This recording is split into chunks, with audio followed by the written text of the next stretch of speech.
ఆంధ్రప్రదేశ్ ముఖ్యమంత్రి నారా చంద్రబాబు నాయుడు గారి అధ్యక్షతన 7వ కలెక్టర్ల కాన్ఫరెన్స్ ప్రస్తుతం అమరావతిలోని సచివాలయంలో అయితే జరుగుతుంది. మరి అయితే ఇదే అంశానికి సంబంధించి మరిన్ని విషయాలు తెలుసుకోవడానికి మనతో పాటు ఉన్నారు ఆంధ్రప్రదేశ్ రాష్ట్ర కమ్మ కార్పొరేషన్ డైరెక్టర్ అయినటువంటి అడిసిమిల్ శ్రీనివాసరావు గారు. సార్ నమస్కారం అండి.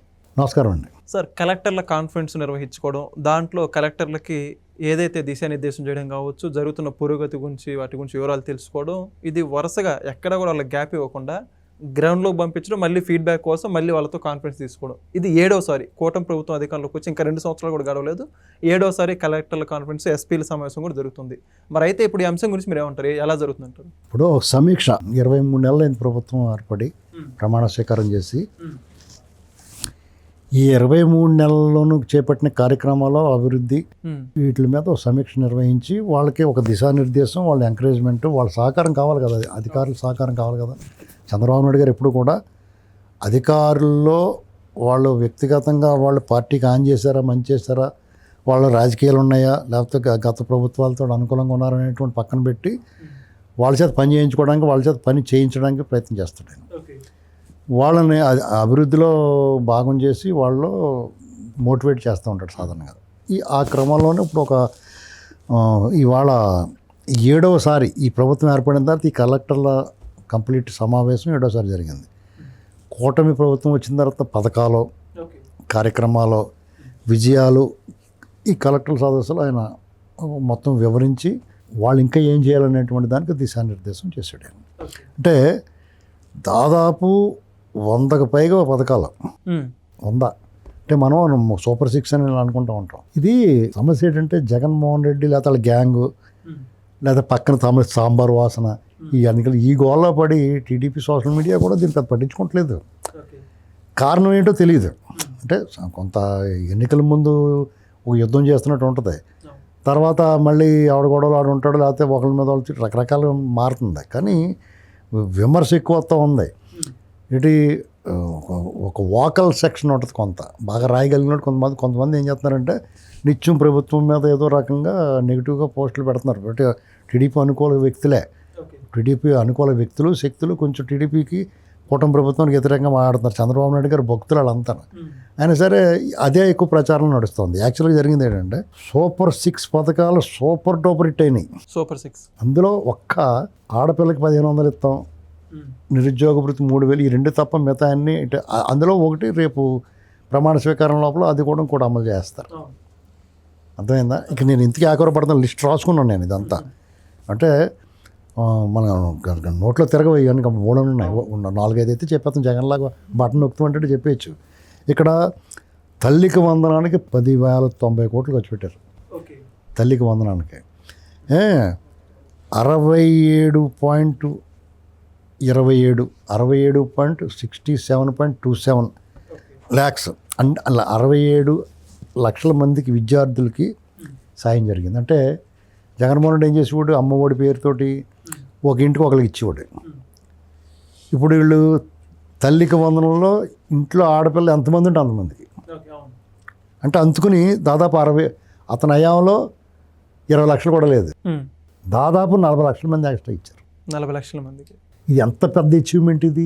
అదే కదా. ఇప్పుడు ఈ కూటమి ప్రభుత్వం వచ్చిన తర్వాత తల్లికి వందనం పేరుతోటి దాదాపు 40 లక్షల మందికి ఎక్స్ట్రా ఇచ్చారు. వీళ్ళు ప్రముఖంగా చెప్పుకోవాలి, అభివృద్ధి కార్యక్రమంలో వీళ్ళు ప్రచారంలో ప్రాధాన్యత ఉండాలి ఈ కార్యక్రమానికి. అదొకటి. స్త్రీ శక్తి పేరిట అది ఆగస్టు 15 నుంచి ప్రారంభమైన అది 63.61 కోట్ల ప్రయాణాలు జరిగినాయి మే 6 వరకు. స్త్రీ శక్తికి సంబంధించి. ఓకే. ఆగస్టు నుంచి మే 6 వరకు, లాస్ట్ ఇయర్ ఆగస్టు నుంచి ఇప్పుడు మే 6 వరకు. ఇంకా సంవత్సరం కూడా గడవలేదు. ఇప్పుడు వీళ్ళు ఉంటారు కదా దివ్యాంగులు, వాళ్ళు దాదాపు 20 లక్షల మందికి, 20.51 లక్షల మందికి వాళ్ళకి కూడా ఫ్రీ ఇచ్చారు. ఆగస్టులోనే ఫ్రీ ఇచ్చారు కదా వాళ్ళకి ప్రయాణాలు, వాళ్ళందరూ నమోదైనవి ప్రయాణాలు అంతమందికి. దీపం పథకం కింద ఏం చేశారంటే 4 కోట్ల సిలిండర్లు ఇచ్చారు కొత్తగా. ఉచితం కాదు, 4 కోట్ల సిలిండర్లు ఇచ్చారు. అందులో సంవత్సరానికి 3 సిలిండర్లు ఫ్రీ కదా. అందులోకి ఇప్పుడు ఏం చేస్తారు, ఉన్నట్లనే తీసేస్తారు ఇలాంటి పథకాలు. కానీ 4 కోట్ల సిలిండర్లు ఇచ్చి 3 చొప్పున ఇచ్చారు ఎక్స్ట్రా. ఇదొకటి. 269 అన్న క్యాంటీన్లు పెట్టారు. అంటే 9.15 కోట్ల మంది భోజనం చేశారు అక్కడ. జగన్మోహన్ రెడ్డి ఏం చేశాడు, రావటం వాళ్ళు అన్నం తిని కూడా పళ్ళని తన్నేశారు, వెళ్ళి బూటుకాళ్ళతో తన్నేశారు. ఎంత దారుణం తెలుసా నీకు? ఒకసారి రైతులు అన్నం వండుకుంటున్నారు, రైతులు ధర్నా చేసినప్పుడు హైవే మీద మంగళగిరి దగ్గర, అందులో ఇసుక పోసేసారు అన్నం మీద. ఎంత క్రూరత్వం అంటే ఇలాంటివన్నీ మనం మర్చిపోతామా? అన్నా క్యాంటీన్ల వల్ల ఎంత మేలు జరుగుతుంది, ఎంతమంది చెప్తున్నారు. అదే కదా, నీకు సంక్షేమానికి ఆద్యుడు జగనన్న దేవుడు అనేవాళ్ళు అన్నా క్యాంటీన్లు తీసేసి దాన్ని వాళ్ళు ఇష్టమైనట్టు మార్చేశారు. సచివాలయాలు అవన్నీ ఇవన్నీ. అన్నం పెట్టే దానికన్నా మించిన సంక్షేమం అసలు అంటారా? దానికన్నా మించిన సంక్షేమం ఉంటుంది. అదే, దాని తర్వాత వీళ్ళు 269 క్యాంటీన్లు మళ్ళా అది మే నాటికి మళ్ళీ ఇప్పుడు ఓపెన్ చేస్తున్నారు ఎక్కడికక్కడ. ఒకటి, అన్నదాత సుఖీభావ కింద 46 లక్షల మంది రైతులకి 3 విడతలు కలిపి 8,985 కోట్లు ఇచ్చారు. అంటే నీకు ఏదైనా రైతులకో మహిళలకో పేదలకో ప్రభుత్వం నుంచి సంక్షేమ రూపంలో ధనం ప్రవహిస్తూనే ఉంది. అక్కడ బటన్ నొక్కి వెళ్ళి వాడు సరిగ్గా నొక్కివాడు లేదు, సరిగ్గా పడియలేదు కాదు, ఇది డైరెక్ట్గా వాళ్ళందరికీ లబ్ధిదారులు వీళ్ళంతా. ఎన్టీఆర్ భరోసా ఇది పీక్స్ పెన్షన్లో, అందులో 63,000 కోట్ల హయ్యెస్ట్, దేశంలోనే హైయెస్ట్ ఇప్పుడు వరకు జరిగిన సంక్షేమంలో దేశంలో కూడా ఇది రికార్డు. 63,000 కోట్లకు పైగా ఇచ్చారు పెన్షన్ల మీద ఈ 23 నెలల్లో నుండి. అంటే 4,000 పెన్షన్, అంతకుముందు 7,000 ఇచ్చారు ఒక 3 నెలలతో కలిపి. ఒకటి ఇది అయింది. మత్స్యకారులు అంటే అగ్రికుల క్షేత్రీయులు మత్స్యకారులు వాళ్ళకి 217 జీవో రద్దు చేశారు. వాటి మీద హక్కు కల్పించారు సముద్ర జలాల మీద. అలాగే ఆటో డ్రైవర్లకి 15,000 చొప్పున 436 కోట్లు జమ, 2,90,000 మందికి లబ్ధి. గీత కార్మికులకి 10% షాపులు ఇచ్చారు వాళ్ళకి, మద్యం దుకాణాలు. వివాదాలకి అంటే గొడవలు పెట్టుకోకుండా ఎస్సీ వర్గీకరణ అనేది దెబ్బలాటలు గట్ట లేకుండా చాలా పీస్ఫుల్గా చేశారు.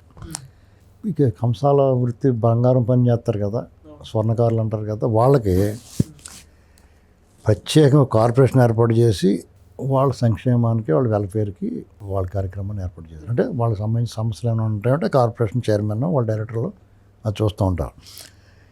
మైనారిటీ సంక్షేమానికి 3,600 కోట్లు, 3,670 కోట్లు, 8,427 మంది పాస్టర్లకు నెలకి 5,000 ఇచ్చేస్తున్నారు వాళ్ళకి.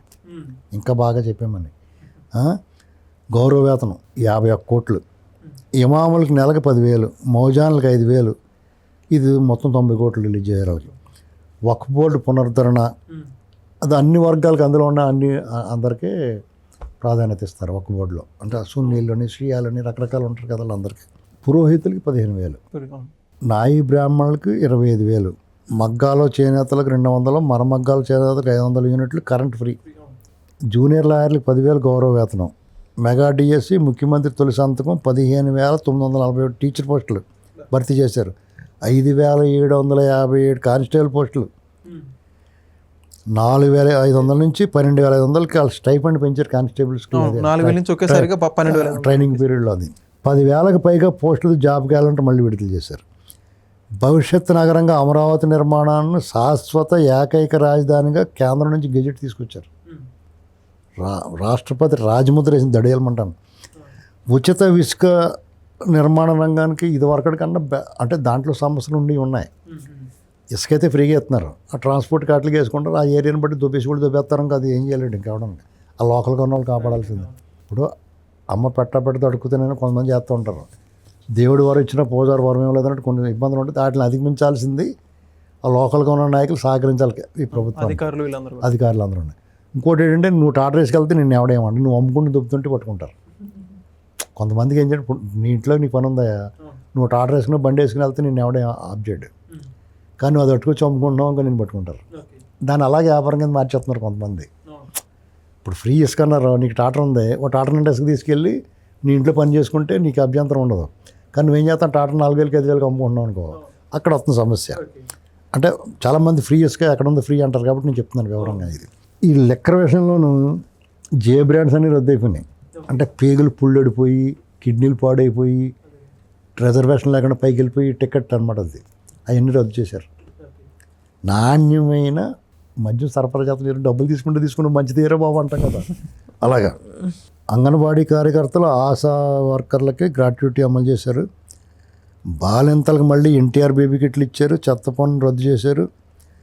దాదాపు 84 లక్షల టన్నుల లెగసీ వేస్ట్ తొలగించు. ఇలాగనమాట. మిగతా రోడ్లు గీడ్లు ఇలాంటివన్నీ.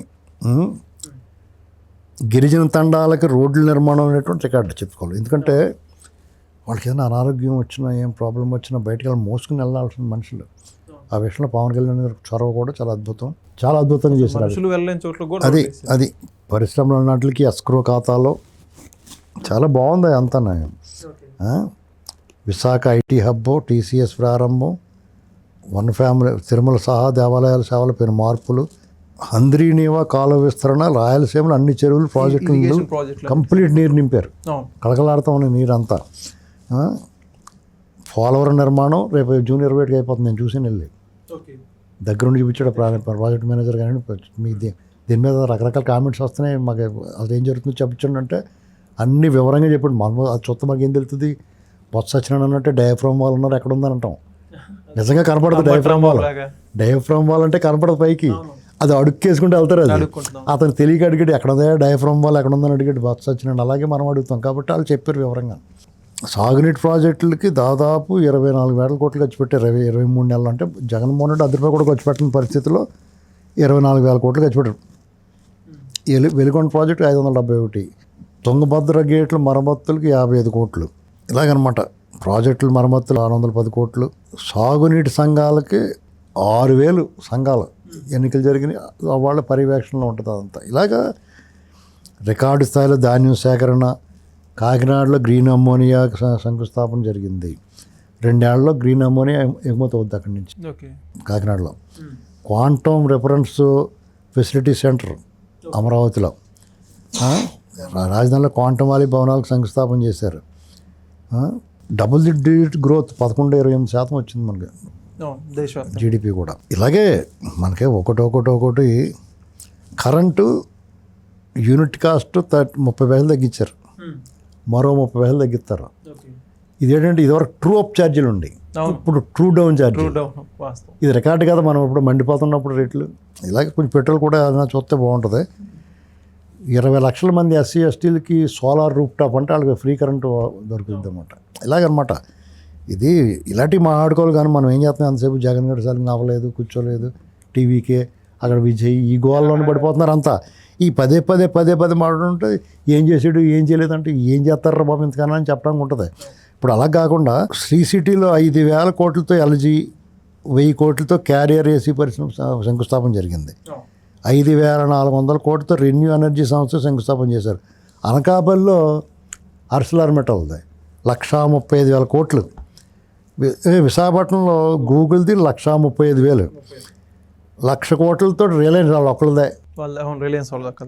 ఈ 23 నెలల్లో ఇళ్ళు అని ఇచ్చారు తెలుసు. ఇళ్ళు 5.5 లక్షలు ఇచ్చారు. ఎక్కడన్నా వినపడ్డదా మాట? ఇదే వచ్చింది. అదే చెప్పుకోవడం. అయినా రంగులు వేసి అక్కడ రికార్డింగ్ డ్యాన్స్ వేసి అలా తీసుకెళ్ళి అందరూ ఈ డ్యాన్స్ బేబీ డ్యాన్స్ కార్యక్రమం పెడితే డ్యాన్స్ బేబీ డ్యాన్స్ అన్న చూస్తారు ఇల్లు కట్టారు బాబు అని. ఆ సందర్భం డ్యాన్స్ బేబీ డ్యాన్స్ చూస్తానే ఆ ఇల్లు కనపడుతూ ఉంటాయి కదా. అంటే మరి తప్పదు, ఇంకేం చేస్తాం. జనాల దృష్టి జగన్మోహన్ రెడ్డి పెండింగ్ పెట్టేసిన వాళ్ళకి దాదాపు 2,000 కోట్లు కాంట్రాక్టుల బిల్లు కూడా రిలీజ్ చేశారు. ఇది పరిస్థితి. అంచేత క్రైమ్ రేట్ కొంచెం తగ్గింది. గంజాయి డ్రగ్స్ మీద అయితే ఉక్కుపాదం పెట్టారు ఈగల టీముల ద్వారా. చాలా వరకు కంట్రోల్ ఇంకా చేయాలి. ఆ గంజాయి మొత్తం వాళ్ళు ఏం ఆడుతున్నారు వాళ్ళు తెలియదు. పిల్లలు పాడైపోయారు. యువతనే కంప్లీట్ స్పాయిల్ చేస్తాడు. అది పరిస్థితి. ఎందుకంటే ఇప్పుడు మళ్ళీ యుద్ధ విమానాలు ఉదాహరణకాలు ఒకటి చేసుకుంటూ వస్తున్నారు. ఎందుకంటే దాదాపు లోకేష్ గారు అన్న 20 లక్షల ఉద్యోగాలు ఈ 2 ఏళ్లలోనే కంప్లీట్ చేస్తాననుకున్నాను నేను. 2 ఏళ్ళు అయిపోద్ది కాబట్టి రేపు జూన్ 12కి వీళ్ళు చెప్పిన వాటిలో చాలా వరకు సూపర్ సక్సెస్ చేశారు. ఇప్పుడు మనం చదువుకుంటూ వచ్చిన ఇవన్నీ కూడా ఇది పేపర్ మీద లెక్కలు కాదు, ఇది గ్రౌండ్ అయిపోయినాయి అన్నీ. ఒక్క 6 నెలల పాటు వీళ్ళకి రౌండ్ వేస్తే బాగున్నాయా. ఇది కూడా కోరుకుంటారు జనం. అంటే మంచి సినిమా నడుతుందని కథ, ఒక ఫైటింగ్ సీన్ కూడా ఉండాలి సినిమాలోని. ఇలా వేస్తారు ఎంటర్టైన్మెంట్. అందుకని అప్పుడప్పుడు రోజా గట్ట మాట్లాడిన వాళ్ళు అందరూ నాన్న అని చెప్పి లోపలేసేసారు అనుకో, ఫుల్ హ్యాపీగా ఉంటారు అందరం. అది. Thank you sir.